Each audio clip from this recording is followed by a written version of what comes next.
ஆண்டவர் மலையிலே பிரசங்கம் பண்ணும்போது அநேக ஜனங்கள், வேதம் சொல்கிறது, கால்நடையாய் நடந்து போனார்களாம். அந்த சத்தத்தை கேட்க, சத்தியத்தை கேட்கிறதற்கு பட்டணங்களிலிருந்து, கிராமங்களிலிருந்து ஜனங்கள் ரொம்ப தூரம் நடந்து டிராவல் பண்ணி, ஏன்னா நிறைய க்ரௌடு அதிகமாக வர்றதுனால ஆண்டவர் வந்து நிறைய நேரங்களிலே மலைகளிலே ஆண்டவர் பிரசங்கம் பண்ணினார். அப்போ ரொம்ப தூரம் கால்நடையாய் நடந்து அவங்க டிராவல் பண்ணி அவங்க வந்து அந்த சத்தியத்தை கேட்கறதற்கு கடந்து போய் அந்த கூட்டம் முடியும் போது வேதம் சொல்லுது, ஆண்டவருக்கு அந்த ஜனங்கள் மேலே என்ன வந்துச்சு அப்படின்னா ஒரு பரிதாபம் வந்துருச்சு, ஜனங்கள் மேலே ஒரு இரக்கம் வந்துருச்சு. அப்போ ஆண்டவர் சொல்றாரு, வரும்போதும் இந்த ஜனங்கள் வந்து களைத்து நடந்து வந்தாங்க, இப்போ கண்டினியூவா 2-3 நாட்கள் இந்த கூட்டத்தில் அட்டன் பண்ணிட்டு இனி அகைன் வந்து நடந்து தான் அவங்க போகணும். அவங்க வழியில போகும்போது களைத்து போவார்களே அப்படின்னு நினைச்சு சீடர்களை பார்த்து சொல்றாரு, இவர்களுக்கு ஏதாவது ஆகாரம் கொடுத்துடலாமா? சாப்பாடு கொடுத்தா கொஞ்சம் சாப்பிட்டு தெம்பா போவாங்கல்ல, அதனால அவங்கள வந்து இந்த களைப்போட அனுப்பிவிட வேண்டாம். அப்ப நான் என்ன நம்புறேன் அப்படின்னு சொன்னா, நம்முடைய ஆண்டவர் வந்து தியாகங்களுக்கு வந்து ஒரு தனி மதிப்பு ஆண்டவர் கொடுக்கிறாரு. தியாகங்களை கர்த்தர் விரும்புறாரு. நீங்கள் வந்து சங்கீதக்காரனாகிய தாவீதை குறித்து வேதத்தில் வாசிக்கும் போது, ஆண்டவருக்கு ஒரு ஆலயத்தை கட்டணும் அப்படின்னு சொல்லி அவனுக்கு ஒரு பெரிய விருப்பம் உண்டாகிறது. ஆண்டவரே, உங்களுக்கு ஒரு ஆலயத்தை நான் கட்டணும் ஆண்டவரே அப்படின்னு. அப்போ அந்த ஆலயத்தை கட்டுகிற அந்த விருப்பம் அவனுக்குள்ள வரும்போது அவனுடைய வாழ்க்கையை தியாகம் பண்றதற்கு அவன் ஆயத்தமா இருக்கிறான். என்ன சொல்றான் அப்படின்னு சொன்னா, தேவரே, அந்த ஆலயத்தை கட்டுற வரைக்கும் என் படுக்கையாகிய கட்டிலின் மேல் நான் என்ன பண்ணுவதில்லை, ஏறுவதே இல்லை அப்படின்னு சர்வ வல்லவருக்கு ஒரு பொருத்தனை பண்ணினான். அவன் ஒரு பொருத்தனை பண்ணினான். அப்போ அந்த ராஜாக்கள் வந்து அப்படிப்பட்ட ஒரு பொருத்தனை பண்றது என்கிறது வந்து சாதாரணமா எல்லாம் கிடையாது.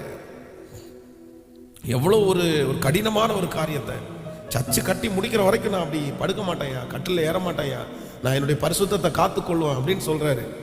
ஆனா ஆண்டவர் என்ன சொல்றாரு அப்படின்னா, நீ கேட்டது ரொம்ப நல்லதுப்பா, உன்னுடைய தியாகத்தை நான் கனம் பண்றேன், ஆனா உன்னுடைய கைகள் வந்து நிறைய ரத்தம் சிந்திருக்கு, அதனால உன்னுடைய கர்ப்ப பிறப்பின் மூலமாய் செய்வேன் என்று ஆண்டவர் வாக்கு கொடுத்தாலும் அந்த ஆலயத்தை கட்டக்கூடிய சகல தங்கம் வெள்ளி அதனுடைய வரைபடம், அது எந்த இடத்துல எது வரணும் மொத்தத்தையும் யார் கையில ஆண்டவர் கொடுத்தார் அப்படின்னா தாவீதுனுடைய கையில கொடுத்தாரு.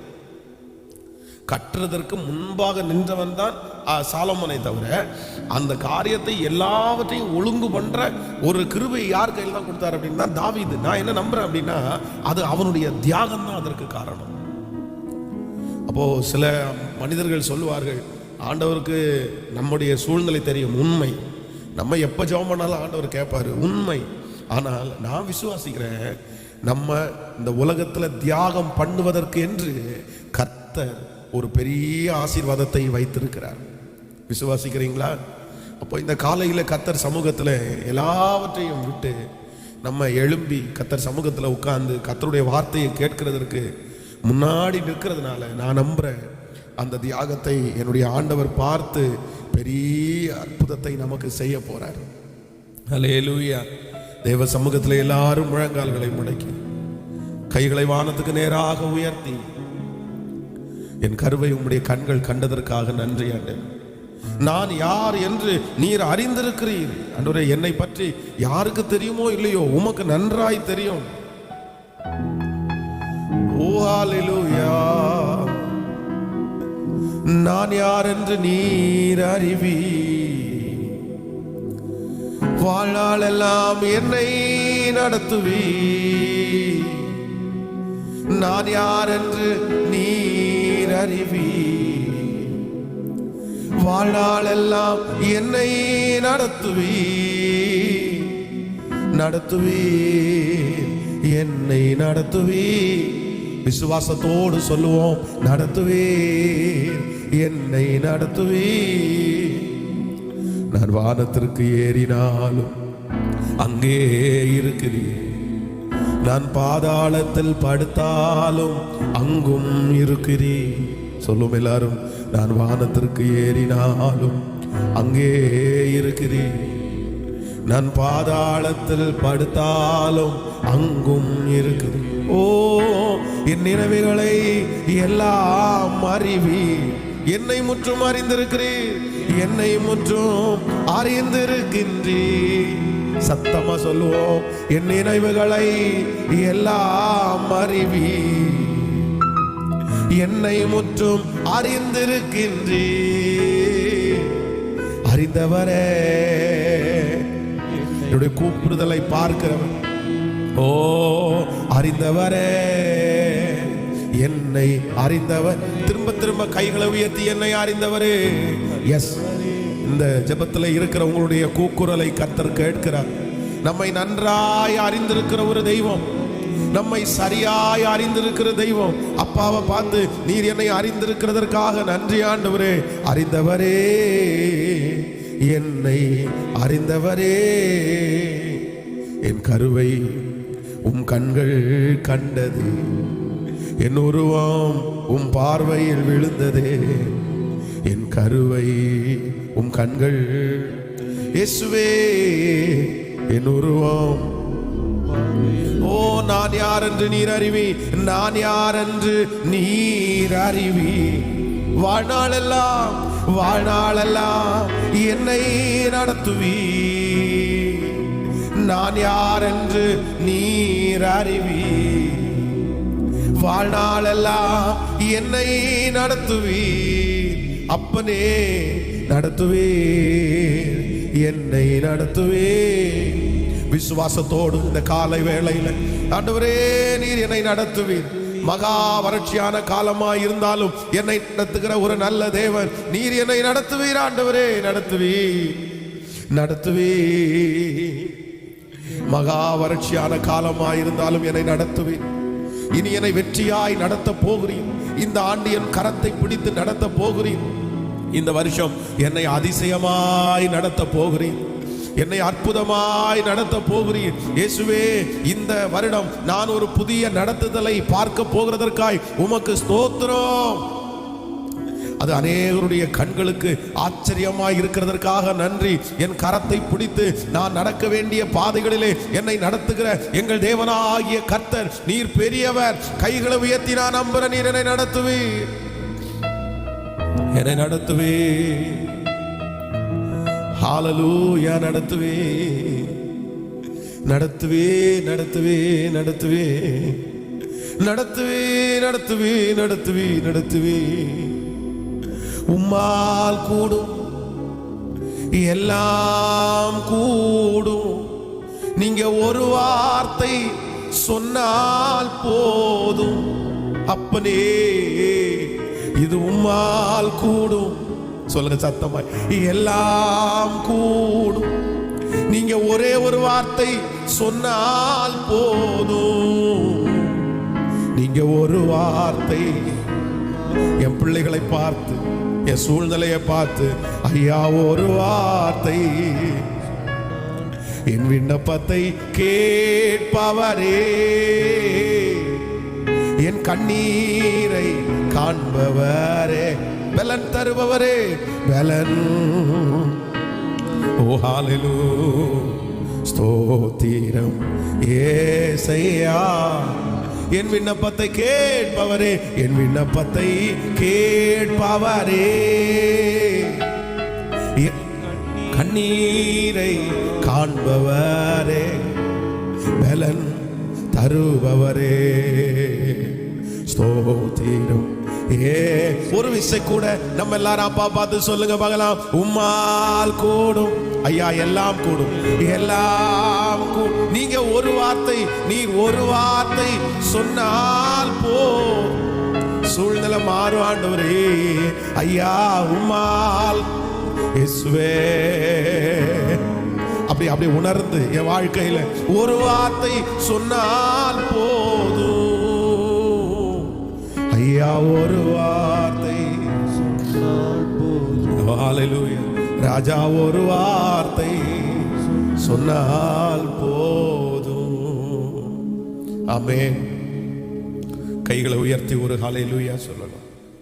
என்னோடு வேதாம கல்லூரி படித்த ஒரு ஊழியக்காரனுடைய மகன், ஊழியத்திற்காக அவர் விருப்பப்பட்டு அந்த பைபிள் காலேஜில் படிக்க வரல. தன்னுடைய தகப்பனார் சின்ன வயதிலிருந்தே அவரை ஊழியத்திற்காக நான் உன்னை ஊழியத்திற்காக தான் பிரதிஷ்டை பண்ணியிருக்கிறேன், நீ எங்கே போனாலும் வெற்றி அடைய முடியாது, நீ ஊழியம்தான் செய்யணும் அப்படின்னு சொல்லும்போது அந்த பையன் அவங்க அப்பாவுக்கே தெரியாமல் ஒரு பொருத்தனை ஒன்று எடுக்கிறான். என்ன பொருத்தனை அப்படின்னு சொன்னால், அப்போ தான் +2 படிக்கிறாரு.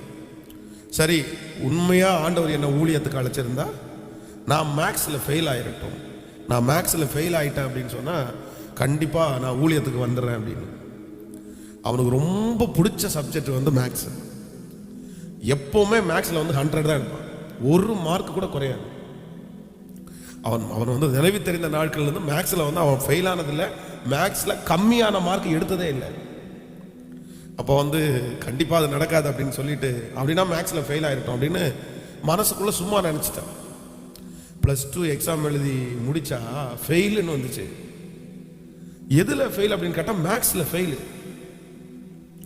இவனால் ஆச்சரியம் தாங்கவே முடியல.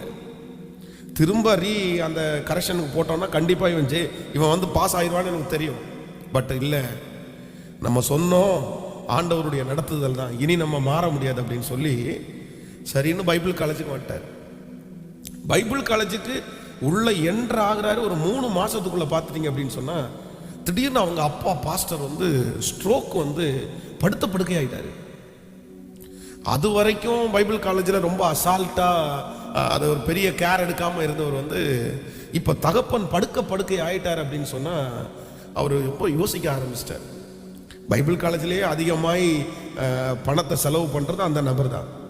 எங்களுக்கு எல்லாருக்கும் ஏதாவது வாங்கி கொடுக்குறவரும் அவர் மட்டும்தான், ஏதாவது வாங்கி கொடுப்பாரு. அப்போல்லாம் நான்லாம் ரொம்ப கஷ்டப்பட்டவன், ஆனால் அவருக்கு வந்து நிறைய செலவுக்கு அவங்க தகப்பனார் வந்து பணம் கொடுப்பார். அப்பா படுத்த படுக்கையான உடனே சூழ்நிலை எல்லாமே மாறி போயிடுச்சு. இந்த பைபிள் காலேஜினுடைய லீவுக்கு ஊருக்கு போகும்போது தன்னுடைய தகப்பனார் படுத்த படுக்கை ஆகிட்டாரு. சர்ச்சில் இருக்கிற சில எல்டர்ஸ் சேர்ந்து ப்ரேயர் நடத்தும் போது இவரை கண்டுக்கவே இல்லையாமா, இந்த பையனை கண்டுக்கவே இல்லை. இவன் ஒரு வாரத்தில் உட்கார வச்சுட்டு அவங்க பாட்டுக்கு பாட்டு பாடி அவங்க பாட்டுக்கு ஆராதனை நடத்தி ஒவ்வொருத்தரும் அந்த தனி அவங்களே யாரும் கேட்கறதுக்கு இல்லை. ராஜா இல்லாத காலத்தில் அவனவன் தன் பார்வைக்கு தகுந்தபடி நடந்தான் அப்படின்னு சொன்னது மாதிரி இவங்க ஒவ்வொருத்தரும் அவங்களுக்கு பிடிச்சது மாதிரியே நடக்க ஆரம்பிச்சிட்டாங்க. அவங்க பிள்ளைகளை ஏத்துறது, அவங்க பிள்ளைகளை இறக்குறது, இவங்களை திட்டுறது, இந்த குறை பேசுறது, அதை கம்மி பண்ணு இதை கம்மி பண்ணு அப்படின்னு சொல்றது இவனால பார்த்துட்டு சும்மா இருக்கவே முடியல. திரும்ப பைபிள் காலேஜ் வந்து ரொம்ப துக்கப்பட்டான். 3ஆம் ஆண்டு முடித்து இப்பொழுது தன்னுடைய சொந்த சபைக்கு போறாரு. பாஸ்டராக அங்கீகரிப்பது யாருமே இல்லை. இவர் பாஸ்டர் ஆர்டினேஷன் வாங்கிட்டாரு. ஏன்னா சர்ச்சில் இருக்கிற பிலிவர் எல்லாம் இவங்களை பையனா பார்த்துட்டாங்கல்ல, இவன் பண்ண குறும்பு எல்லாம் பார்த்துட்டாங்கல்ல, ஒன்னெல்லாம் எப்படி பாஸ்டரா நாங்கள் அங்கீகரிக்க முடியும்? அங்கீகரிக்கவே இல்லை யாருமே.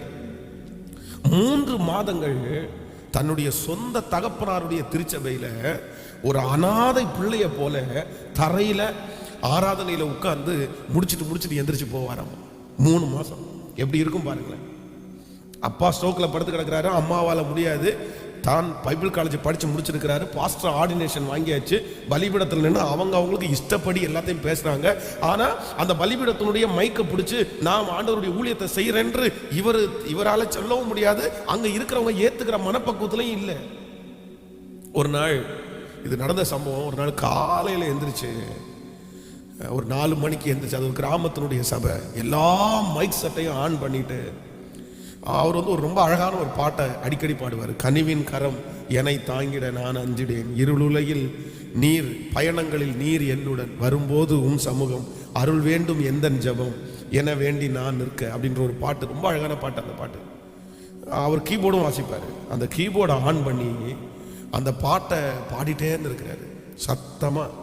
அது ஒரு கிராமம் இடத்துல இருக்கிறாங்க, அந்த ஹாரன் கட்டிருப்பாங்க பாருங்களேன். ஏன்னா சம்பந்தமே இல்லாமல் இன்னைக்கு வந்து சர்ச்சில் ப்ரேயர் ஆரம்பிச்சிருக்கிறாங்க அப்படின்னு சொல்லி கிராமத்தில் இருக்கிற ஜனங்கள் ஒவ்வொருத்தரா கிளம்பி 100 பேர் பக்கத்தில் வந்துட்டாங்க அன்னைக்கு காலையில ஜெபத்தில். இவர் அந்த பாட்டு பாடிட்டே இருக்கிறாரு, 100 பேர் வந்துட்டாங்க.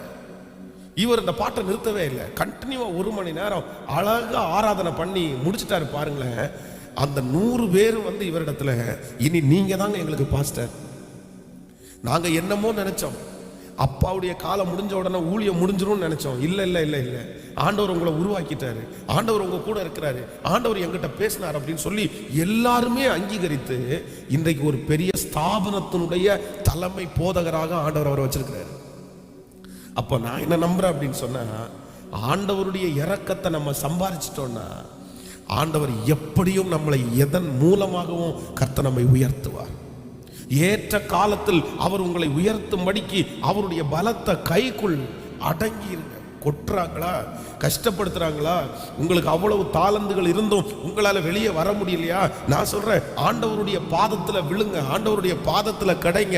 கர்த்தர் ஒரு வாசலை திறப்பாரு.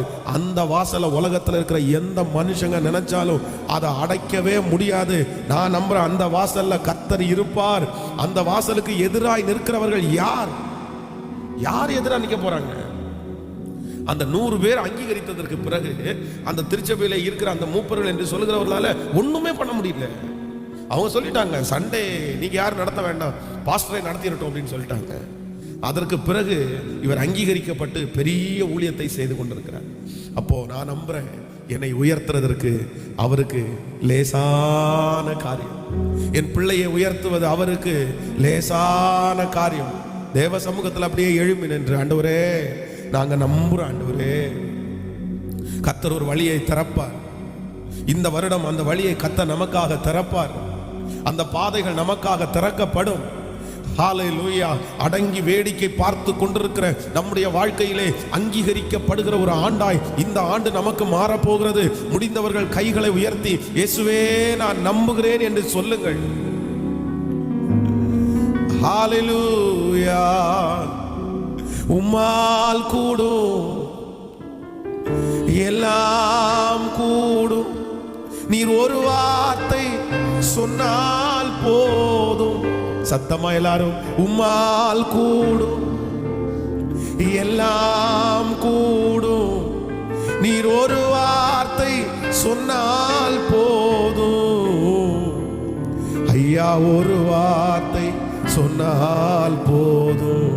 சொல்லுங்க எல்லாரும், ஐயா ஒரு வார்த்தை. எஸ், இந்த காலை வேளையில ஒரு ஜெபமாய் போகட்டுமே. உம்மால் கூடும் இயேசுவே, அப்பா அப்பா அப்பா, நீர் ஒரு வார்த்தை. என் பிள்ளைய பார்த்து ஒரு வார்த்தை சொல்லுங்க ஆண்டவரே. என் சூழ்நிலையை பார்த்து ஒரு வார்த்தை சொல்லுங்க ஆண்டவரே. நீர் ஒரு வார்த்தை சொன்ன உடனேயே அப்பா அந்த செங்கடல் 2ஆக பிளந்துச்சு. அப்பா நீங்க ஒரு வார்த்தை சொன்ன உடனே 18 வருடத்தினுடைய பாடு முடிஞ்சிருச்சு ஆண்டவரே. நீங்க ஒரு வார்த்தை சொன்ன உடனே 32 வருடத்தினுடைய பாடு முடிந்தது. இன்றைக்கு நாங்கள் உங்க முகத்தை நோக்கி பார்க்கிறோம். நீர் ஒரு வார்த்தை சொல்லுவீரே, ஆனால் என்னுடைய பல வருடனுடைய பாடு இன்றைக்கு முடிவிற்கு வரும் என்று நம்புறேன். ஹல்லேலூயா. உம்மால் கூடும், எல்லாம் கூடும். நீர் ஒரு வார்த்தை சொன்னால் போதும். உங்களை அங்கீகரிப்பார்கள். உம்மால் கூடும், எல்லாம் கூடும். நீர் ஒரு வார்த்தை சொன்னால் போதும். ஐயா ஒரு வார்த்தை சொன்னால் போதும். ராஜா ஒரு வார்த்தை சொன்னால் போதும். என் விண்ணப்பத்தை கேட்பவர், என் விண்ணப்பத்தை கேட்பவரே. என் கண்ணீரை காண்பவரே. ஓ பலன் தருபவரே. சோத்திரம் ஏசையா. என் விண்ணப்பத்தை கேட்பவர், விண்ணப்பத்தை கேட்பவரே. ஓ கண்ணீரை காண்பவரே. பலன் தருபவரே. ஸ்தோத்திரம் ஏசையா. ஓ சித்தமுண்டு, சித்தமுண்டு, சுத்தமாக ஐயா என்று சொல்லி சுகமாகி நீ பாடுவோ. சித்த உங்களுக்கு உங்களுக்கு சித்தம் உண்டா? இப்ப எங்களை பார்த்து அந்த வார்த்தை சொல்லப்படட்டும். திரும்ப திரும்ப எல்லாரும் அப்பா பார்த்து சித்தம் உண்டு, சித்தம் உண்டு, சுத்தமாக என்று சொல்லி சுகமாகிறீ ஐயா என்று சொல்லி சுகமாக்கி. எங்களுக்கு அற்புதம் நடக்கிறதற்கு உலகத்துல இருக்கிற யாரும் விரும்ப மாட்டாங்க, ஜனங்கள் விரும்ப மாட்டாங்க. ஆனா உங்களுக்கு விருப்பம் இருக்குல்ல ஆண்டவரே. சுகமாக்கீரே என் விண்ணப்பத்தை கேட்பவரே, என் விண்ணப்பத்தை கேட்பவரே. ஓ என் கண்ணீரை ஓ ஹல்லேலூயா பலன் தாருபவரே. ஸ்தோத்திரம் ஏசையா என் விண்ணப்பத்தை கேட்பவரே, காண்பவரே. எனக்கு பலன் தருகிற கண்மலை ஓ ஹல்லேலூயா. ஓ ஸ்தோத்திரம் ஏசையா. ஓ என் நோய்களை சிலுவையிலே சுமந்து தீர்த்தீரையா. என் நோய்களை சிலுவையிலே சுமந்து தீர்த்தீர். அவரை உயர்த்தி புகழ்த்தி பாடிக்கொண்டே என் நோய் அவரை உயர்த்த உயர்த்த உயர்த்த அவரை பாட பாட அவர் நம்மை ஆசீர்வதிக்கிறவர். ஓ என் தேவன் பெரியவர். என் நோய் இயேசு ராஜாவே அப்பனே. இப்போ உச்சம் தலை முதல் உள்ளம் கால் வரை இந்த ஆண்டு வியாதி இல்லாத ஒரு சுகவாழ்வு, நம்முடைய குடும்பத்தில் வியாதி இல்லாத ஒரு சுகவாழ்வு, நம்முடைய பிள்ளைகளுக்கு வியாதி இல்லாத ஒரு சுகவாழ்வு. அந்த பலவீனப்படுத்துகிற சத்துரு விற்கப்பட்டு போவானாக. ஹல்லேலூயா. சிலுவை அறிக்கை செய்யுங்க. சுமந்து தீர்த்தி உங்க தலை மேல கையை வச்சு சொல்லுங்க பார்க்கலாம். என் நோய்களை சிலுவையிலே சும. இந்த உலகத்துல இருக்கிற எந்த சத்ரும் எந்த வியாதியை நம்ம தொடவே கூடாது. என்னோ ரதலரம் கரதரல ஷௌஹோரப லிதரலரபோரோ தீர்த்தீரையா ஐயா சுமந்து தீர்த்தீரையா ஐயா சுமந்து தீர்த்தீரையா. என் விண்ணப்பத்தை கேட்பவர், என் விண்ணப்பத்தை கேட்பவரே. என் கண்ணீரை காண்பவரே. ஓ பலன் தாருபவரே. ஸ்தோத்திரம் ஏசையா. என் விண்ணப்பத்தை கேட்பவர், விண்ணப்பத்தை கேட்பவரே. ஓ என் கண்ணீரை அந்த வரிகளை உணர்ந்து எனக்கு அப்படி ஒரு ஃபீல் ஆகுது. எஸ் எஸ் எஸ் கர்த்தர் என் கூட பேசுறது மாதிரி நான் ஃபீல் பண்றேன். ஓ ஸ்தோத்திரம். ஒரு விஷயம் கூட சொல்லலாமா? சித்தம் உண்டு, சித்தம். கொஞ்சம் சத்தமா பாடுங்களேன். உங்க வீட்டுல அந்த சத்தம் கேட்கட்டும், நீங்க ஆராதிக்கிற இடத்துல அந்த சத்தம் கேட்கட்டும். ஓ சித்தம் உண்டு, சித்தம். அன்னைக்கு அந்த மனுஷனை பார்த்து சொன்னது இன்னைக்கு என்ன பார்த்து சொல்லுங்கப்பா, என் குடும்பத்தை பார்த்து சொல்லுங்கப்பா. சொல்லுவோம் சித்தம் உண்டு, சித்தம். எஸ் ஹல்லேலூயா ஹல்லேலூயா ஹல்லேலூயா.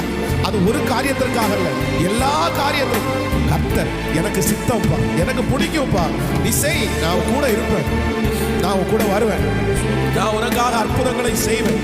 ஓ உங்க விருப்பம் அதுல இருந்தா போதும் ஆண்டவரே, உங்க விருப்பம் அதுல இருந்தா போதும். நான் கேட்கிற அந்த ஜெப குறிப்புல உங்க விருப்பம் இருந்தா போதும். ஓ சுத்தமாகி என்று சொல்லி சுகமாக்கினி. ஐயா என்று சொல்லி சுகமாக்கினி. ஐயா என்று சொல்லி சுகமாக்கினி. ஓ நீ நல்லவர், சர்வ வல்லவர், உம்மை போல் வேறு தேவனில்லை. நீ நல்லவர், நீ நல்லவர், சர்வ வல்லவர், உம்மை போல் வேறு தேவனில். கரங்களை அசைத்து ஹல்லேலூயா ஹல்லேலூயா. ஓ ஹல்லேலூயா. ஓ ஜீசஸ் ஹல்லேலூயா. ஓ ஹல்லேலூயா ஹல்லேலூயா. என்னை அழைத்தவரே, நீர் கைவே உள்ளவரே. என்னை அழைத்தவர் அவர் உண்மையுள்ளவர். என்னை அழைத்தவரே, ஓ நீர் உண்மை உள்ளவர். இப்ப அப்பா வந்து கையை உயர்த்தி நீ நல்லவர், நீங்க நல்லவர், சர்வ. எஸ் எஸ் சத்தமா சொல்லுங்க. ஓ கர்த்தரை உயர்த்துறது எவ்வளவு பெரிய பாக்கியம். நீ நல்லவர், நீ நல்லவர், ஓ உம்மை போல். திரும்ப திரும்ப சொல்லுவோம். நீ நல்லவர், சர்வ வல்லவர், நீ நல்லவர், சர்வ வல்லவர், உம்மை போல் வேறு முழு பலத்தோடு ஹல்லேலூயா ஹல்லேலூயா. ஓ ஜீசஸ், ஓ ஹல்லேலூயா ஹல்லேலூயா ஹல்லேலூயா. கரங்களை தட்டிக்கொண்டு, கரங்களை தட்டிக்கொண்டு அந்த உன்னதமான தேவனுக்கு எல்லாரும் கரங்களை தட்டி, என்னை அழைத்தவர் உண்மையுள்ளவர், எனக்காக அவர் யாவையும் செய்து முடிக்கிறவர். ஓ ஹல்லேலூயா. நீ நல்லவர், சர்வ வல்லவர், உங்களை போல் வேறு. அப்படி அப்படி ரசிச்சு ஒரு 5 டைம் சொல்லி முடிக்கலாம். நீ நல்லவர், சர்வ வல்லவர், உம்மை போல் வேறு. ஓ நீ நல்லவர், நீ நல்லவர், நீ நல்லவர், நல்லவர், நல்லவர், ஓ உம்மை போல் வேறு. ஆம் தகப்பனே, எவரையும் மேன்மைப்படுத்தவும் பலப்படுத்தவும் கர்த்தருடைய கரத்தினாலே ஆகும். உம்முடைய கரத்தினாலே ஆகும். எவரையும் மேன்மைப்படுத்தவும் பலப்படுத்தவும் உம் கரத்தினால் ஆகும். இந்த வருடம் எங்களை பார்த்து நீர் சொல்ல போகிறீர், எனக்கு சித்தம் உண்டு, எனக்கு சித்தம் உண்டு, நீ வளர்வது எனக்கு சித்தம் உண்டு, நீ அந்த காரியத்தை சுதந்தரிப்பது எனக்கு சித்தம் உண்டு, ஓ எனக்கு விருப்பம் உண்டு. நாங்கள் முயற்சி எடுக்கிற ஒவ்வொரு காரியத்திலையும் உம்முடைய சித்தம், உம்முடைய விருப்பம் எங்கள் மத்தியிலே இருக்கிறதற்காக நன்றி அப்பா, நன்றி அப்பா, நன்றி அப்பா, நன்றி. உங்க பிரசன்னத்திற்கு எங்களை முழுவதுமாய் தாழ்த்துகிறோம். ஒவ்வொரு நாட்களும் பேசப்படுகிற வார்த்தைகள் எங்கள் தலையின் மேல் அப்படியே தங்கட்டும்.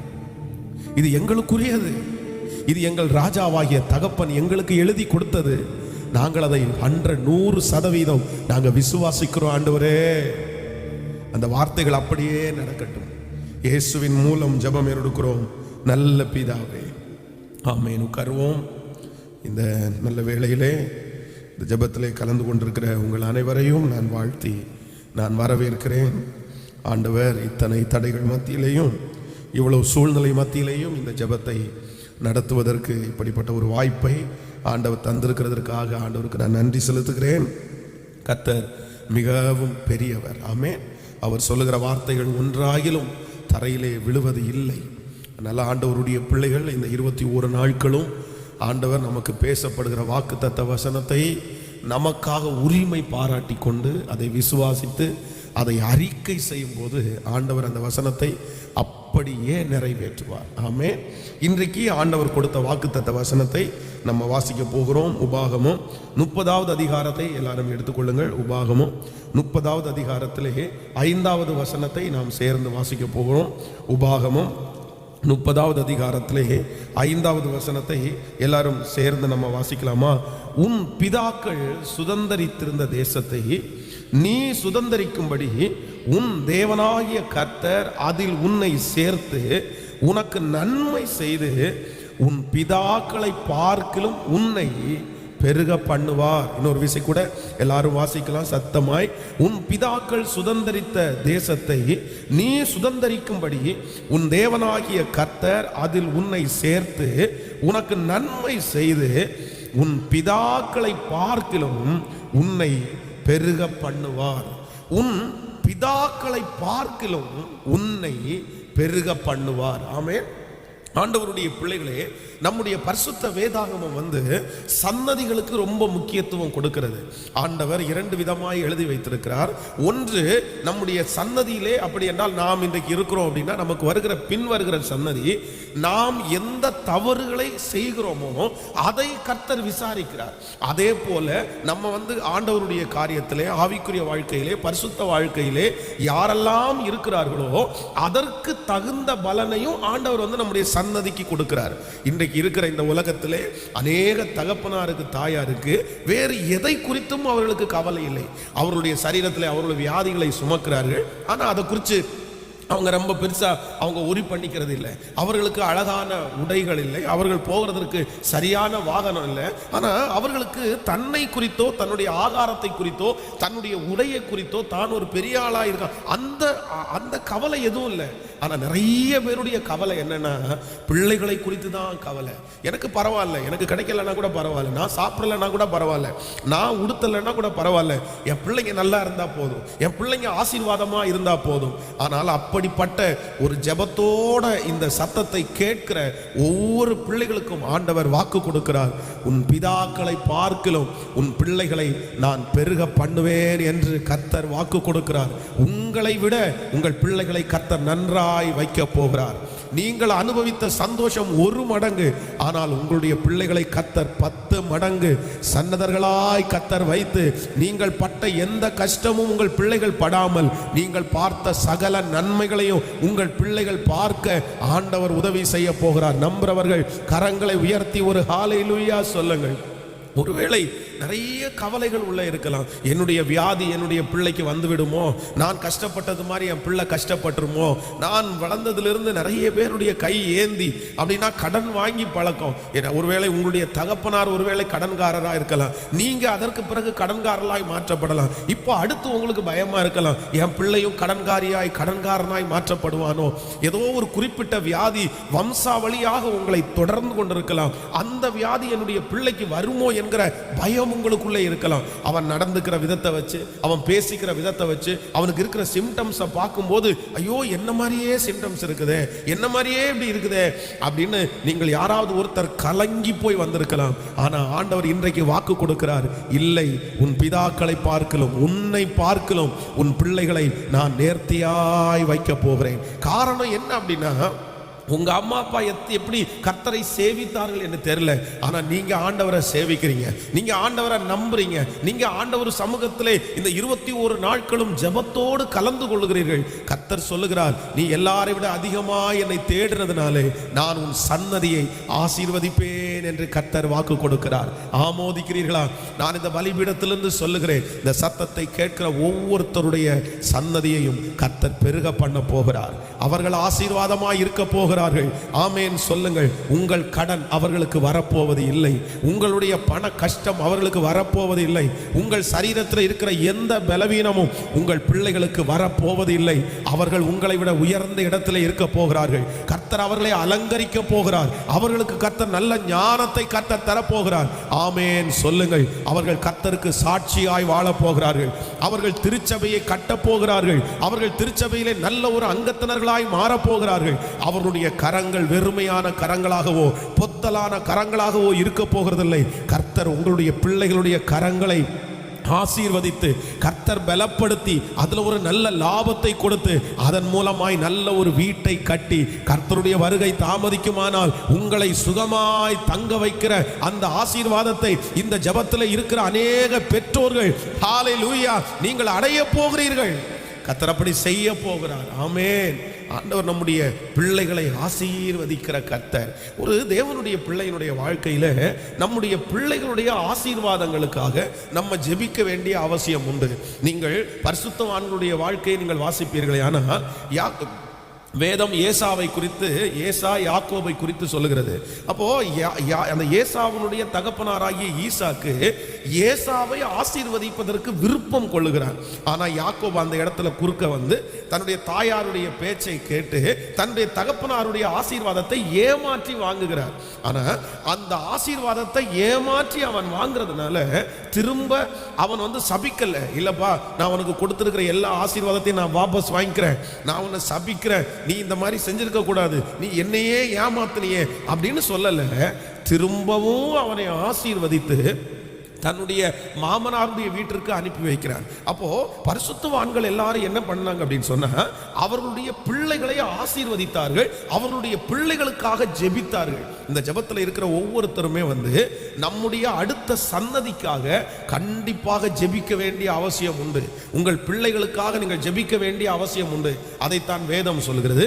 எருசலேம் குமாரத்திகளே, நீங்கள் எனக்காக அழாமல் உங்களுக்காகவும் உங்கள் பிள்ளைகளுக்காகவும் அழுங்க. அடுத்த ஜெனரேஷனுக்காக ஆண்டவருடைய பிள்ளைகள் வந்து கண்டிப்பாக நீங்கள் தரப்பில் நிற்க வேண்டும். இந்த ஜெபத்தில் இருக்கிற சிலர் ஆசீர்வதிக்கப்பட்டதற்கு காரணம் நான் நம்புவேன், சிலருடைய தகப்பனாருடைய தியாகம், சில தாயாருடைய ஜெபம், அவர்கள் போட்ட முழங்கால், அவர்கள் போட்ட உபவாசம் இன்றைக்கு உங்களை ஒரு சிலரை ரொம்ப வெற்றியாய் நடத்துகிறது. அப்ப நான் நம்புறேன், நீங்கள் ஜெபிக்கிற ஜெபம் உங்கள் பிள்ளைகளை ஆச்சரியமாய் நடத்தும். உங்களுக்கு உங்க பிள்ளைகளுடைய கையிலே கொடுப்பதற்கு நீங்க ஒரு பெரிய சொத்தை நீங்க கையில வைக்காம இருக்கலாம், அவர்களுக்கு கொடுக்கிறதற்கு உங்க கையில ஒண்ணுமே இல்லாம இருக்கலாம். நான் சொல்றேன், உங்க பிள்ளைகளுக்கு நீங்க சம்பாரிச்சு கொடுக்கிற சொத்துலயே மிகப்பெரிய சொத்து என்ன அப்படின்னா, அவர்களுக்காக ஜெபிக்கிற ஜெபந்தான் பெரிய சொத்து. அந்த ஜெபந்தான் அவர்களை வாழ வைக்கும். அதனால என் பிள்ளைகளுக்கு சொத்து இல்லை அப்படின்னு யாருமே கவலைப்பட வேண்டாம். என்னுடைய அடுத்த ஜெனரேஷனுக்கு கொடுக்கறதுக்கு என் கையில எதுவுமே இல்லை அப்படின்னு ஒரு தேவனுடைய பிள்ளையை நினைக்க வேண்டாம். நீங்கள் ஜெபிப்பீர்கள், நான் நம்புகிறேன். அந்த ஜெபத்தை கர்த்தர் கணக்கு வைக்கிறார். ஏற்ற காலம் வரும்போது நீங்கள் ஜெபித்த ஜெபங்கள் ஒன்று கூட தரையிலே விழாமல் உங்கள் சன்னதிகள் அந்த ஜெபத்தினுடைய பலனை பெற்றுக்கொள்ளும். நீங்க இப்போ முழங்கால் படிக்கிடுகிறத கர்த்தர் உங்க பிள்ளைகளுக்கு ஆசீர்வாதமா மாற்ற போறாரு. நீங்க உங்க பிள்ளைகளுக்காக அழுறத கர்த்தர் பார்க்கிறார். நீங்கள் உபவாசிக்கிறத கர்த்தர் பார்க்கிறார். இன்றைக்கு ஒருவேளை உங்கள் ஜெபம் மடியிலே திரும்பி வந்தாலும் நான் நம்புகிறேன், இல்லை, இது வீணாய் போகாது, இந்த ஜெபம் வீணாய் போகாது. கர்த்தர் உங்களுடைய கண்கள் காண உங்கள் பிள்ளைகளை மேன்மையாய் கர்த்தர் வைக்க போகிறார். கைகளை உயர்த்தி ஹல்லேலூயா, எல்லாருடைய கரங்களை உயர்த்தி இப்போ ஒரு ஜெபத்தை செய்ய போறோம். ஆண்டவரே, அடுத்த ஜெனரேஷன் ஹல்லேலூயா, உன் பிதாக்களை பார்க்கலும் கர்த்தர் உங்களை பெருக பண்ண போகிறார். நான் நம்புறேன், உங்க பிரதர் சிஸ்டர், உங்க அம்மா அப்பாவை விட கர்த்தர் உங்களை உயர்த்த போறாரு. ஐயோ, ஒரு பயத்தோடு இந்த ஜெபத்தில் கலந்து கொண்டிருக்கிறீர்கள். பாஸ்டர், எங்க அம்மாவுடைய பிரச்சனை என்ன தொடர்ந்துருமோ, எங்க அப்பாவுடைய பிரச்சனை என்ன தொடர்ந்துருமோ, எங்க குடும்பத்தில் இருக்கிற சாப கட்டி என்ன தொடர்ந்துருமோ. ஆனா ஆவியானவர் இன்றைக்கு தெளிவாய் தீர்க்க தரிசனமாய் சொல்லுகிறார், இல்லை, உன் முன்னோர்களுடைய சாபங்கள் உன்னை தொடராது, முன்னோர்களுடைய வியாதிகள் உன்னை தொடராது, முன்னோர்களுடைய நஷ்டம் உன்னை தொடராது. கைகளை எல்லாரும் உயர்த்தி சத்தமாய் ஹல்லேலூயா, தகப்பனே, அந்த கிருபையை நான் பெற்றுக்கொள்கிறேன் என்று சொல்லுங்கள். அது எனக்கு தேவை என்று சொல்லுங்கள். ஆமென். ஸ்தோத்திரம், ஸ்தோத்திரம், ஸ்தோத்திரம். ஹல்லேலூயா. கைகளை அசைத்து ஒரு ஹல்லேலூயா சொல்லுங்கள். ஒரு விசை ஒரு மிக வித்தியாசமான ஒரு சாட்சியை நான் கேட்டேன். ரொம்ப ஆச்சரியமா இருந்தது. ஒரு அருமையான தாயார் ஒரு மகளோடு கூட வாழ்ந்தார்கள். அவருடைய தகப்பனார் வந்து கரெக்டாக 48வது வயதிலே ஒரு சின்ன வியாதி வந்து நெஞ்சு வலி அந்த மாதிரி வந்து அவர் வந்து ஒரு 6-7 நாள் உயிரோடு இருந்து அவர் மரித்து விட்டார். அப்போ இந்த தாயாருக்குள்ள ஒரு பயம் தன்னுடைய மகளுக்குள்ள இருந்துட்டே இருந்துச்சு. ஏதோ ஒரு இடத்துல போய் அவங்க பேசும்போது சொன்னாங்களாமா, நீ உங்க கணவனார் வந்து ரொம்ப வருஷம் உயிரோடு இல்லை, அவர் 48 வயசுல இறந்துட்டாரு, உங்க பொண்ணுக்கும் அது மாதிரி தான் நடக்க போகுது அப்படின்னு சொல்லியிருக்காங்க. அது அவங்க மனசுல ஆழமா இருந்து அந்த 48வது வயது அந்த மனுஷனுக்கு வருகிறது. வரும்போது எப்படி தன்னுடைய குடும்பத்துல நடந்துச்சோ அதே போல 48வது வயதுல வந்து இந்த மகளுடைய கணவனார் வந்து நெஞ்சு வலி அப்படின்னு சொல்லி ஹாஸ்பிட்டல் அட்மிட் பண்ணப்பட்டிருக்காங்க.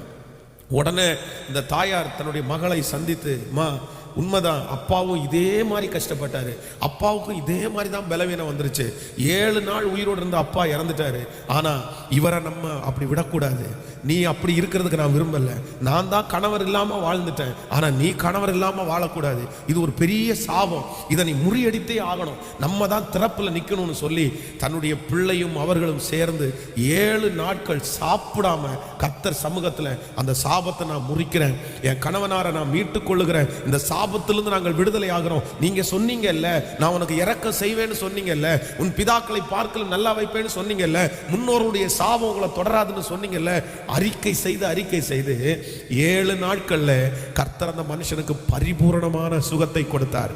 இன்றைக்கு கிட்டத்தட்ட 68 வயது பக்கத்தில் ஆகிறது. அவங்க பிள்ளைகளோட குடும்பமா சந்தோஷமா இருக்கிறாங்க. அப்போ நான் என்ன சொல்றேன் அப்படின்னா, சிலருடைய வாழ்க்கையில ரொம்ப கவனமா இருக்கணும். நான் வந்து கடந்த ஒரு 2 வருடங்களுக்கு முன்பாக இந்த உத்தம சிநேகிதி அப்படின்னு சொல்லி ஒரு நிகழ்ச்சி நம்முடைய சர்ச்சில் வச்சிருந்தோம். என்ன அப்படின்னு சொன்னா, கணவனை இழந்தவர்களுக்காக அந்த கூட்டத்தை வச்சிருந்தோம். கிட்டத்தட்ட நான் வந்து அவ்வளோ பேர் வருவாங்கன்னு நினைக்கல, 100 பேர் பக்கத்தில் வந்தாங்க, கணவனை இழந்தவர்கள். அதில் எனக்கு ரொம்ப ஷாக் என்ன அப்படின்னு சொன்னா, ஒரு எப்படி ஒரு 15 பேர் இருப்பாங்க. அந்த 15 பேர் தாயும் வந்திருந்தாங்க, மகளும் வந்திருந்தாங்க, தாயும் வந்திருந்தாங்க, மகளும் வந்திருந்தாங்க. எனக்கு ரொம்ப ஆச்சரியமா இருந்துச்சு, என்னது இது. அப்போ எப்படி அவங்களை விசாரிச்சு பார்த்தா அவங்க சொல்றாங்க, ஆமா நானும் கணவனற்று இருக்கிறேன், என் பிள்ளையும் கணவனற்று இருக்கிறாங்க. ஒவ்வொரு வாலிப திருமணம் முடித்த ஒவ்வொரு வாலிப தம்பிக்கும் தங்கச்சிக்கும் நான் சொல்ற அறிவிப்பு அப்படிதான், ரொம்ப கவனமா இருக்கணும். உங்க அம்மா அப்பாவுடைய சாபங்கள் வந்து உங்களை தொடர்றதற்கு நீங்க வழியே விடக்கூடாது. அப்படி குடும்பத்துல சண்டை வரும், அப்படி பிரிவினை வரும். ஏற்கனவே உங்க அம்மா அப்படிதான் பிரிஞ்சிருக்காங்க, உங்க அப்பா அப்படிதான் பிரிஞ்சிருக்காங்க, உங்க குடும்பத்துல இருக்கிற நபர்கள் அப்படிதான் பிரிஞ்சிருக்காங்க. ஆனா நீங்க ரொம்ப கவனமா இருந்து என்ன பண்ணணும் அப்படின்னா, இல்ல நான் அதை முறியடிப்பேன். நீங்க முறியடிக்கல அப்படின்னு சொன்னா அது அடுத்த சன்னதிக்கு அப்படியே தொடர்ந்துரும், அடுத்த ஜெனரேஷனுக்கு அப்படியே போகணும். யார் அப்போ விடுதலை ஆகிறா, யார் அதுலேருந்து வெளியே வருகிறா? அதான் நான் சொன்னேன், ஒரு திருச்சபையில் நமக்கு வருகிற ஒரு வாலிப தங்கச்சி வந்து தன்னுடைய கணவனாருக்கும் அவங்களுக்கும் பயங்கரமான ஒரு வாக்குவாதம். அப்போ நான் அந்த பிள்ளையை பார்த்து சொன்னேன், அப்பா கொஞ்சம் பொறுமையா இரு, நீ எதுவுமே பண்ணாத, கொஞ்சம் கவனமா இரு. ஏன்னா உங்க வீட்டில் அம்மாவும் வந்து என்னன்னா, இந்த புள்ள சின்ன வயசுல இருக்கும் போதே வந்து அவருடைய கணவனார் விட்டுட்டு போயிட்டாரு, இவங்களும் அவரை கூப்பிடவே இல்லை, அவர் இன்னொரு திருமணம் பண்ணிக்கிட்டாரு. அதனால இது ஒரு சாபக்கட்டு, நீ ரொம்ப ஜாக்கிரதையாரு, நீ ரொம்ப ஜெபிக்க வேண்டிய காலத்துக்குள்ள இருக்குது. ஆனா இந்த வாலிப பிள்ளைக்கு ஒண்ணுமே தெரியல. இது என்ன சொல்றேன்னா, அவன் என்ன பெரிய இப்படி பேசிட்டு இருக்கிறான், அப்படி பண்ணிட்டு இருக்கிறான். நான் சொன்னேன், ரொம்ப ஜாக்கிரதை, உங்க குடும்பத்தின் மேல அந்த சாபக்கட்டு தொடர்ந்து இருக்குது, வேணாம், நீ ரொம்ப கவனமா இரு, நீ ஜெபம் பண்ணி தான் மேற்கொள்ளணும், அதை கண்டினியூ பண்ணாத, நீ பண்ணிட்டேன்னா உன் பிள்ளைகளுக்கு அதை பாதிச்சிடும் அப்படின்னு சொன்னேன். கேட்கவே இல்லை. திரும்ப ரொம்ப சண்டை போட்டு அந்த கணவனார் வந்து அப்படியே பிரிஞ்சிட்டாரு. பிரிஞ்சதுக்கு அப்புறம் பார்த்துட்டீங்க அப்படின்னு சொன்னா, அவர் இன்னொரு திருமணம் பண்ணிட்டாரு. எவ்வளோ கொடுமை, கண்ணுக்கு முன்னாடி, என் கண்ணு முன்னாடி அப்படியே நடக்குது. அப்போ ஆண்டவருடைய பிள்ளைகள் அதை மேற்கொள்றதுன்னு கஷ்டம். நான் என்ன சொல்றேன்னா, நீங்க அதை மேற்கொள்ளக்கூடிய கிருபையை கர்த்தர் உங்களுக்கு தருவார். நீங்க ஆண்டவரிடத்துல என்ன கேட்கணும்னா, இந்த உலகத்தை விட்டு நான் போகிறதுக்குள்ளே என் முன்னோர்களுடைய சாபங்களை நான் உடைச்சிட்டு தான் ஆண்டவரே போகணும், அந்த அபிஷேகத்தை எனக்கு தாங்க ஆண்டவரேன்னு கர்த்தரிடத்துல கேளுங்க. நான் நம்புறேன், நீங்க ஜெபிச்சீங்கன்னா அது நடக்கும் என்று நான் நம்புகிறேன். ஹல்லேலூயா. ஆபிரகாம் ஒருவேளை பொய் சொல்லியிருக்கலாம், ஈசாக்கு ஒருவேளை பொய் சொல்லியிருக்கலாம், யாக்கோபு ஒருவேளை பொய் சொல்லியிருக்கலாம். ஆனா யோசேப்பு என்ன பண்ணானா, இல்ல நான் அந்த வம்சாவளி சாபத்தை தொடர மாட்டேன், நான் உண்மையா தான் இருப்பேன்னு சொல்லி கர்த்தருக்கு முன்னாடி உண்மையா இருந்தான். கர்த்தர் அவனுடைய சன்னதியை கர்த்தர் ஆசீர்வதித்தார். அதற்கு பிற்பாடு வருகிற சன்னதிகள் ஆசீர்வதிக்கப்பட்டது. அதனால முன்னோர்கள் இருக்கிறதை குறித்தல்ல, நான் தான் அதை என்ன பண்ணணும்னா ஜெயிக்கணும். ஆமேன் சொல்லுங்கள். எத்தனை பேர் விசுவாசிக்கிறீங்க? அந்த ஜெயிக்கக்கூடிய கிருபையை ஆண்டவர் நமக்கு தருவார். ஆமேன். இந்த வசனத்தை நான் தியானித்துக் கொண்டிருக்கும் போது விசேஷமாக நம்முடைய சந்ததியினுடைய சாபங்கள் இல்லைன்னா பாவங்கள் அக்கிரமங்கள் நம்மை தொடராமல் இருப்பதற்கு நம்முடைய பிள்ளைகளுக்காக நம்ம ஜெபிக்க வேண்டிய அவசியம் உண்டு. ஒரு பெற்றோர், ஒரு கணவன் மனைவி, பிள்ளை, இன்னைக்கு கொடுக்குற செய்தியை பிள்ளைகள் இருக்கிறவர்களுக்காக தான் அதிகமாக பேசுகிறேன். இந்த பெற்றோர்கள் தன்னுடைய பிள்ளைகளுக்காக 3 விதமான ஜெப குறிப்புக்காக கண்டிப்பாக பிள்ளைகளுக்காக ஜெபிக்க வேண்டும். அதை இன்னைக்கு சொல்லி உங்களுக்காக ஜெபிக்க போகிறேன். எடுத்துக்கொள்ளலாம். வேதத்தை நாம் திறந்து ஒரு வசனத்தை வாசிக்கலாமா? நீங்கள் யோபுவின் புஸ்தகம் 1ஆம் அதிகாரத்தை எடுத்துக்கொள்ளலாம். யோபுவின் புஸ்தகம் 1ஆம் அதிகாரத்திலே,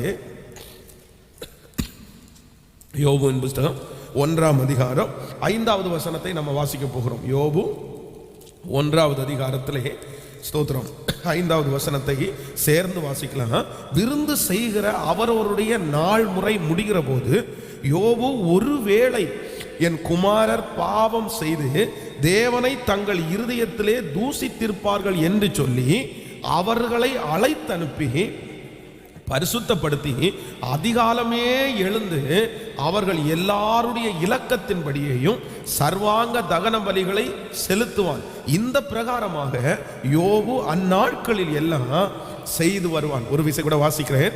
விருந்து செய்கிற அவரவருடைய நாள் முறை முடிகிற போது யோபு, ஒருவேளை என் குமாரர் பாவம் செய்து தேவனை தங்கள் இருதயத்திலே தூசித்திருப்பார்கள் என்று சொல்லி அவர்களை அழைத்தனுப்பி பரிசுத்தப்படுத்தி அதிகாலமே எழுந்து அவர்கள் எல்லாருடைய இலக்கத்தின்படியையும் சர்வாங்க தகன பலிகளையும் செலுத்துவார்.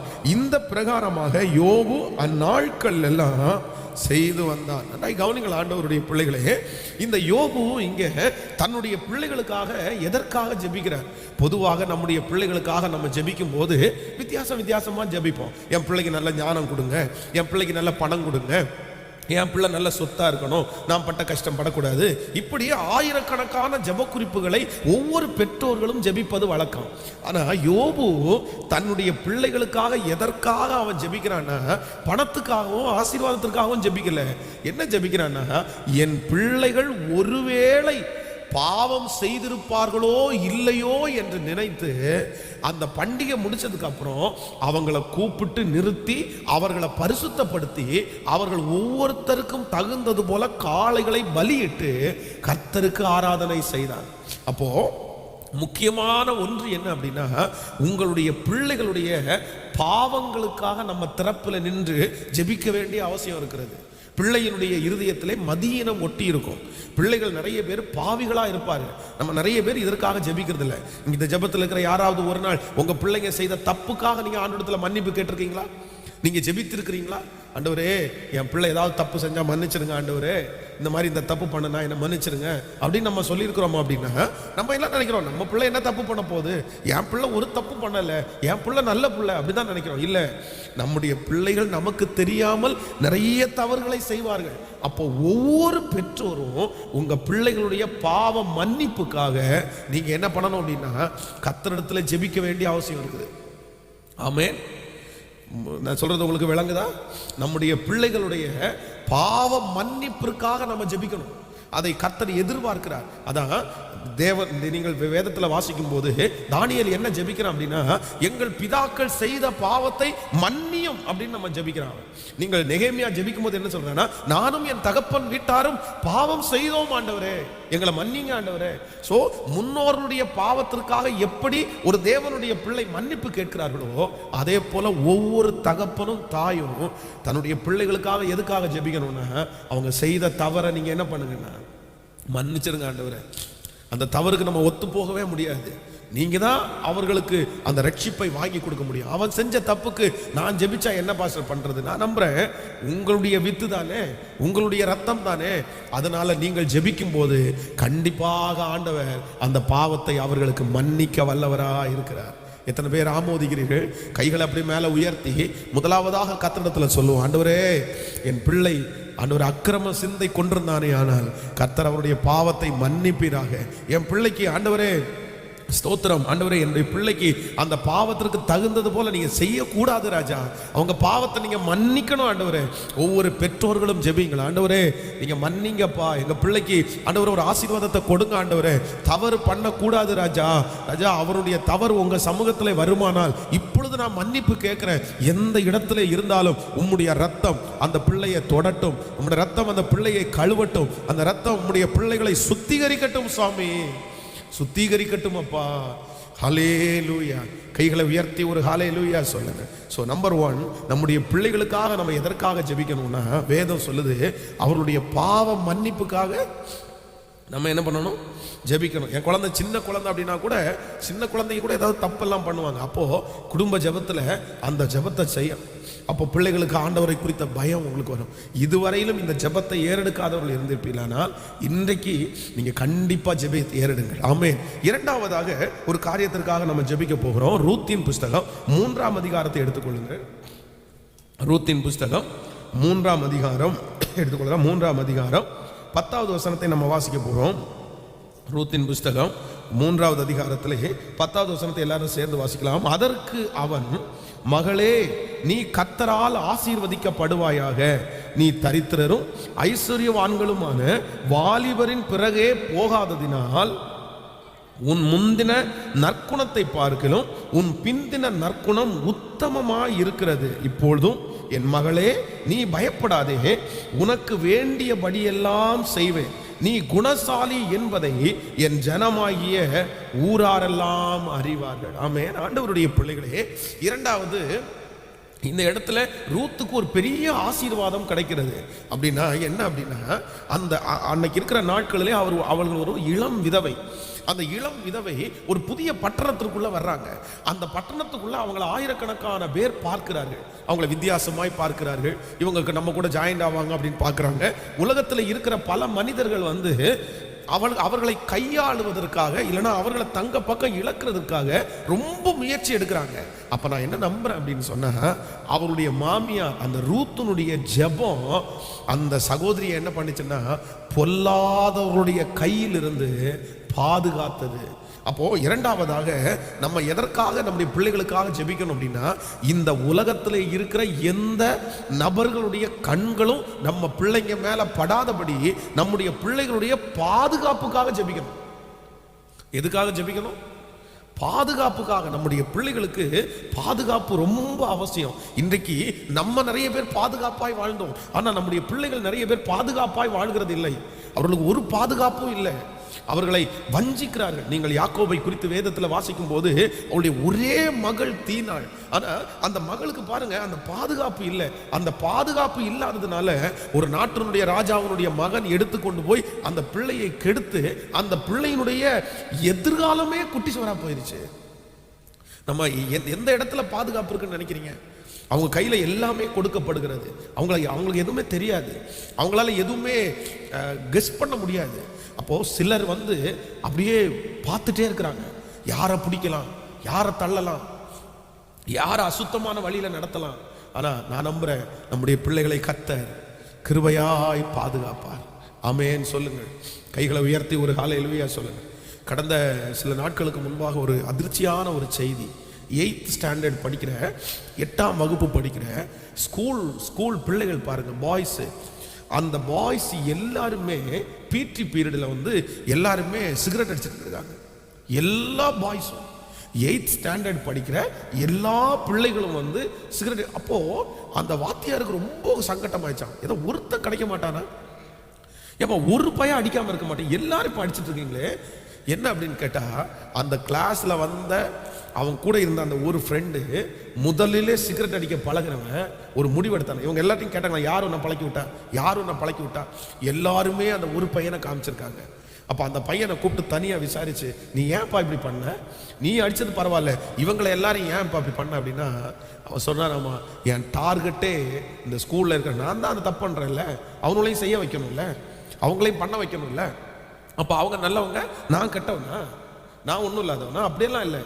நான் வேணும்னு தான் அவங்க எல்லாரையுமே சிகரெட் அடிக்க வைக்கணும்னு நான் முடிவு பண்ணிட்டேன். அதனால ஒவ்வொருத்தரையா மோட்டிவேட் பண்ணி இந்த பாவத்தில் அவங்கள இழுத்துட்டேன் அப்படின்னு அந்த பையன் சொல்லியிருக்கிறான். அப்போ எவ்வளோ ஆபத்தான உலகத்தில் வாழ்றோம் தெரியுமா நம்ம? நம்முடைய பிள்ளைகள் எவ்வளோ பாதுகாப்பு இல்லாமல் வாழ்கிறார்கள். அப்போ டெய்லி உங்களுடைய பிள்ளைகளுக்கு வேடனுடைய கண்ணிக்கும் பாழாக்கும் கொள்ளை நோக்கியும் மத்தியானத்தில் சங்கரிக்கும் சங்காரத்திற்கும் நம்முடைய பிள்ளைகளை கர்த்தர் விலக்கி பாதுகாப்பாராக. அந்நியனுடைய கண்கள் நம்ம பிள்ளைங்க மேலே படக்கூடாது. துஷ்டனுடைய கண்கள் நம்முடைய பிள்ளைகள் மேலே படக்கூடாது. சத்துருடைய கண்கள் நம்முடைய பிள்ளைகள் மேலே படக்கூடாது. கொடுமைக்காரர்களுடைய கண்கள் நம்முடைய பிள்ளைங்க மேலே படக்கூடாது. நம்முடைய கணவன் மேலே படக்கூடாது. நம்முடைய மனைவி மேலே படக்கூடாது. கர்த்தர் நம்மை சுற்றி, நம்முடைய குடும்பத்தை சுற்றி கர்த்தர் வேலி அடைக்கணும். ஆமென். பிள்ளைகளுடைய பாதுகாப்புக்காக ஜெபிக்கணும், கணவனுடைய பாதுகாப்புக்காக ஜெபிக்கணும், மனைவியினுடைய பாதுகாப்புக்காக ஜெபிக்கணும். ரொம்ப அவசியம். நான் தான் எத்தனை சம்பவங்கள் இருக்கிறது. சும்மா அப்படியே நின்ன ஒரு குழந்தைக்கு சாப்பாடு ஊட்ட வந்த அந்த சாக்கில் அந்த பிள்ளைகிட்ட பேசி தன்னுடைய கணவனாரை விட்டு பிரித்து அந்த பிள்ளைய கூட்டிட்டு போயிட்டான் பாருங்க. ஒரு துன்மார்க்க பையன், பயங்கரமான ஒரு துன்மார்க்க. அந்த கணவனார் வந்து, என் மனைவி அவனை பார்த்து சொல்றான், அடிச்சு கொன்றும் ஒன்று, நான் நீ ஓடி போயிரு. அந்த பொண்ணுகிட்ட கேட்டா, ஏமா என்னம்மா பண்ணிட்டு இருக்க அப்படின்னு கேட்டா, எனக்கு இவன் தான் வேணும், நீ எனக்கு வேண்டாம், நீ விட்டுட்டு போயிரு அப்படின்னு. நான் அந்த குழந்தையோட சேர்ந்து அந்த நபரோட அந்த புள்ள போயிருச்சு. எவ்வளோ கொடுமையான ஒரு வாழ்க்கை. அப்போ நான் நம்புறேன், அது பாதுகாப்பே இல்லை, நம்முடைய குடும்பத்துக்கு பாதுகாப்பே இல்லை. ஒவ்வொரு நாளும் ஆண்டவருடைய பிள்ளைகள் நம்முடைய குடும்பத்தில் இருக்கிற எல்லாருடைய பாதுகாப்புக்காக என்ன பண்ணணும் அப்படின்னா ஜெபிக்க வேண்டிய அவசியம் இருக்கு.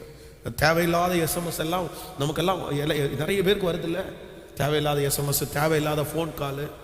இல்லை, ரொம்ப கவனமாக இருக்கணும், ரொம்ப கவனமாக இருக்கணும். கர்த்தரை தவிர பாதுகாப்பு கொடுக்கறதுக்கு வேற யார் இருக்கா? நம்முடைய பிள்ளைகளை 24 மணி நேரம் நம்மளால் காப்பாற்ற முடியாது. நம்ம பார்த்துட்டே இருக்க முடியாது. நம்முடைய பிள்ளைகளோட எப்போ நம்ம இருக்க போறதில்லை. நமக்கு மறைஞ்சு ஒரு வாழ்க்கை அவங்க வாழ்றாங்க. அவங்க தனியாக ரூமுக்குள்ள இருக்கிறாங்க. அவங்க நம்மளை விட்டுட்டு போயிட்டு என்ன பண்றாங்கன்னு தெரியாது. ஆனால் நான் நம்புறேன், உங்களுடைய ஜெபம் உங்க பிள்ளைகளை எதுவுமே அணுகாமல் கிருபையாய் பாதுகாப்பும். நீதிமானுடைய சன்னதியை கர்த்தர் கைவிட மாட்டார். ஜெபிக்கிறவருடைய சன்னதியை கர்த்தர் கைவிட மாட்டார். இன்று வரையிலும் பாதுகாத்த கர்த்தர், இன்று வரையிலும் நடத்தின கர்த்தர், இனிமேலும் நம்முடைய பிள்ளைகளை நடத்த வல்லவர். கைகளை எல்லாரும் உயர்த்தி, அப்பா எங்கள் பிள்ளைகளுக்கு ஒரு பெரிய பாதுகாப்பை கர்த்தர் கட்டளையிடுவீராக ராஜா. ஸ்தோத்திரம் ஆண்டவரே, எங்கள் பிள்ளைகளுக்கு ஒரு பெரிய பாதுகாப்பை கர்த்தர் கட்டளையிடுவீராக. ஒரு பெரிய பாதுகாப்பை கர்த்தர் கட்டளையிடும் ஆண்டவரே. அந்நியனுடைய கண்களுக்கு எங்கள் பிள்ளைகளை காப்பாற்றும் ஆண்டவரே. அவனை சுற்றி ஒரு வேலி அடைங்கப்பா. என் மகளை சுற்றி ஒரு வேலி அடைங்கப்பா. என் கணவனாரை சுற்றி ஒரு வேலி அடைங்கப்பா. ஹல்லேலூயா. என் குடும்பத்தை சுற்றி ஒரு வேலி கர்த்தாவே, ஒரு பெரிய பாதுகாப்பு எங்க குடும்பத்திற்கு வரட்டும் சுவாமி, வரட்டும் அப்பா. ஹல்லேலூயா. கர்த்தரை தவிர வேறு ஒருவரும் இல்லை. கடந்த நாட்களிலே நீங்கள் கூட செய்தித்தாள்களில் கேட்டிருப்பீங்க, ஒரு குழந்தைய தாத்தா வந்து விளையாடுவதற்காக விட்டுட்டு போயிட்டாங்க. அந்த குழந்தைய ஒரு நாய் கடிச்சிருக்குது. அப்பா, அதை நிறைய பேர் பார்க்க முடியல.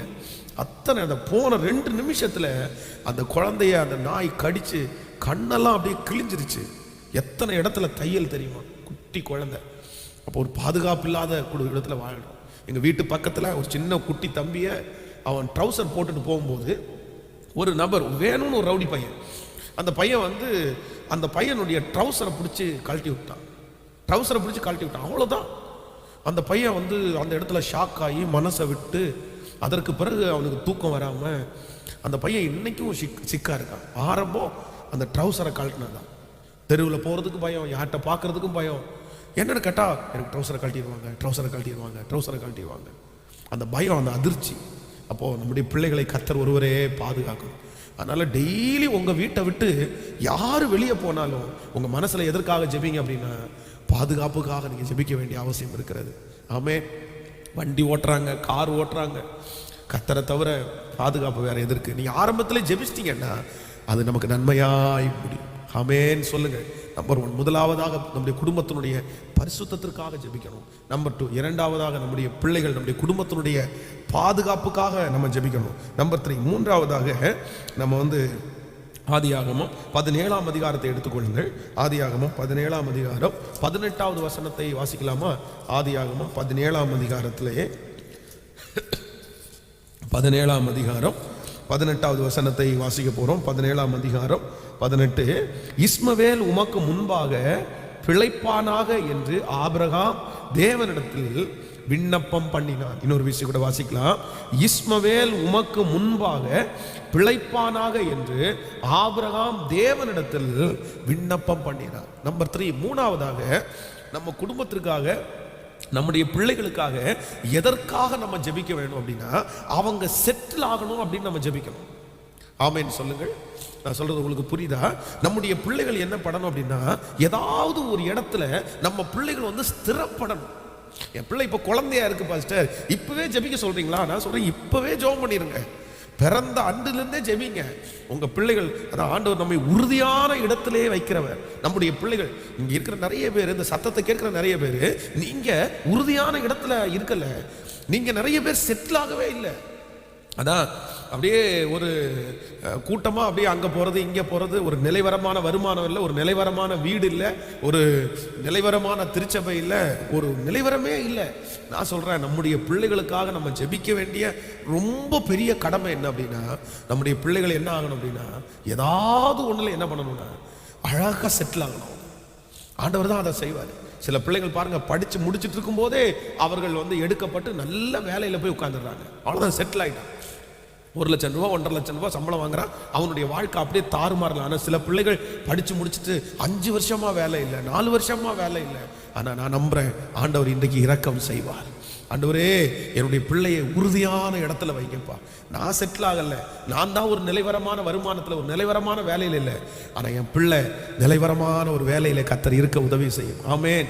அவனுக்குன்னு ஒரு வழி, அவனுக்குன்னு ஒரு பாதை, அவனுக்கென்று நீ வைத்திருக்கிற ஒரு லக்கு, அந்த லட்சியத்தில் அவன் ஓடணும். அப்படிப்பட்ட ஒன்றை ஒரு இடத்துல என் பிள்ளையை நீங்கள் வைங்கன்னு சொல்லுங்க.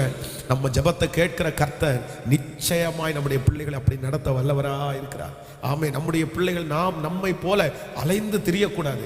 ஒருவேளை இந்த சத்தத்தை கேட்கிற உங்களுடைய பிள்ளைகள் அலைந்து கொண்டு இருக்கலாம், நிலைவரமே இல்லாமல் இருக்கலாம், அவங்களுக்கு எதுவுமே வாய்க்காமல் இருக்கலாம். ஆனால் நான் ஜெபிக்கிறேன், கர்த்தர் இன்றைக்கு உன் பிதாக்களை பார்க்கலாம் உன்னை நல்லா வைப்பேன்னு சொன்ன அந்த வாக்கு தத்தத்தை உங்கள் பிள்ளைகளுக்கு கர்த்தர் நிறைவேற்றி அவனை கர்த்தர் ஒரு நல்ல செட்டில்மெண்ட்டுக்குள்ளே கொண்டு வருவார்.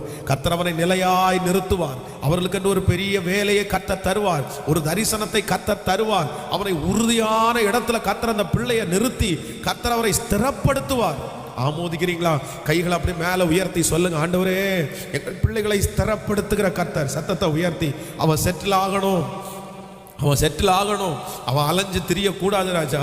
என்ன மாதிரி அங்கேயும் இங்கேயும் அவன் போகக்கூடாது ராஜா. அவனுக்கென்று ஒரு நிரந்தரமான வேலை, அவனுக்கென்று நிரந்தரமான ஒரு வீடு. சொல்லுங்க ஆண்டவர், அவர்களுக்கென்று நிரந்தரமான ஒரு வருமானம். ஸ்தோத்திரம், ஸ்தோத்திரம், ஸ்தோத்திரம். அவர்களுக்கென்று நிரந்தரமான ஒரு தரிசனம். எனக்குரிய பாதை இதுதான், எனக்குரிய லக்கு இதுதான் என் பிள்ளைங்க கண்டுபிடிக்கிறதற்கு அவர்களை ஒரு உறுதியான இடத்துல கர்த்தர் கொண்டு போய் நிறுத்துவீராக ராஜா, கொண்டு போய் நிறுத்துவீராக ராஜா. ஆமென் சொல்லுங்க. அப்போ ஆண்டவர் இன்றைக்கு நமக்கு கொடுத்த வாக்குத்தத்தம் என்ன அப்படின்னா, உன் பிதாக்களை பார்க்கலும் நான் உன்னை பெருக பண்ணுவேன். உன் பிதாக்களை பார்க்கலும் உன்னை நான் பெருக பண்ணுவேன். ஆமென். முன்னோர்களுடைய எது நமக்கு நெகட்டிவா வந்தாலும் இன்னைக்கு நம்ம என்ன பண்ண போறோம்னா அதிலிருந்து விடுதலை ஆக போகிறோம். ஆமென் சொல்லுவோம். கர்த்தர் உங்களை எதற்காக அழைத்திருக்கிறார் என்றால் அதை ஜெயிக்கிறதற்காக அழைத்திருக்கிறார். நீங்க ஜெபிக்கும் போது அது ஜெயமாய் மாறும். ஆமென். முன்னோருடைய எந்த பிரச்சனை உங்களை தொடர்ந்தாலும், கடன் தொடர்கிறதா, வருமான குறைவு தொடர்கிறதா, நிலைவரம் இல்லாதது தொடர்கிறதா, நீங்கள் ஜெபிக்கணும். ஆண்டவரே, என் மேலே ஓடுற ரத்தம் உங்கள் ரத்தம். ஆண்டவரே, என் சன்னதியுடைய ரத்தத்தை நான் கேன்சல் பண்ணுறேன், என் குடும்பத்தினுடைய ரத்தத்தை நான் கேன்சல் பண்ணுறேன். இப்போ கல்வாரி இயேசுவனுடைய ரத்தம் எனக்குள்ளே வருகிறது. நீங்கள் தான் எனக்கு அப்பா, நீங்கள் தான் எனக்கு அம்மா, நீங்கள் தான் எனக்கு முன்னோர். ஆண்டவரே, எல்லாமே எனக்கு நீங்கள் தான். எனக்கு ஒரு புதுமை தரணும். எனக்கு பின்னாடி இனி வெற்றியாக தான் வரணும். எனக்கு பின்னாடி அந்த சாபம் இருக்கக்கூடாது. எனக்கு பின்னாடி அது தொடரவே கூடாது. ஆமோதிக்கிறீர்களா? தேவ சமூகத்தில் எல்லாரும் எழுமி நின்று, தேங்க்யூ ஜீசஸ். உங்கள் பிதாக்களை பார்க்கலாம் உங்களை பெருக பண்ணுகிற ஒரு நல்ல தேவன். கர்த்தர் வாக்கு கொடுக்கிறார். எஸ், ஹல்லேலூயா. இது நடக்க போகிறது. கர்த்தருடைய வருகை தாமதிக்குமானால் இந்த வருடம் முடிகிறதற்குள்ளே நீங்கள் அதை பார்க்க போகிறீர்கள். ஹல்லேலூயா.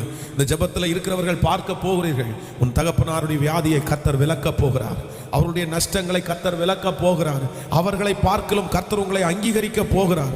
ஹல்லேலூயா. எங்க அப்பா பட்ட கஷ்டத்தையே நான் பட்டுட்டு இருக்கிறேனே, எங்க அம்மா வந்த சூழ்நிலையே நான் வந்துட்டு இருக்கிறேனே. இல்லை இல்லை, தேவகுமாரனாகிய கர்த்தர் வாக்கு கொடுக்கிறார். இல்லை, நான் உன்னை பெருக பண்ணுவேன், அவர்களை பார்க்கலும் உன்னை நான் பெருக பண்ணுவேன், அவர்களை பார்க்கலும் உன்னை நான் ஆசீர்வதிப்பேன். கைகளை உயர்த்தி எல்லாரும் ஜெபிக்கலாம். இந்த வாக்குத்தத்தம் எனக்கு தான் அப்படின்னு சொல்லி ஜெபம் பண்ணுங்க. எல்லாரும் ஜெபம் பண்ணுங்க.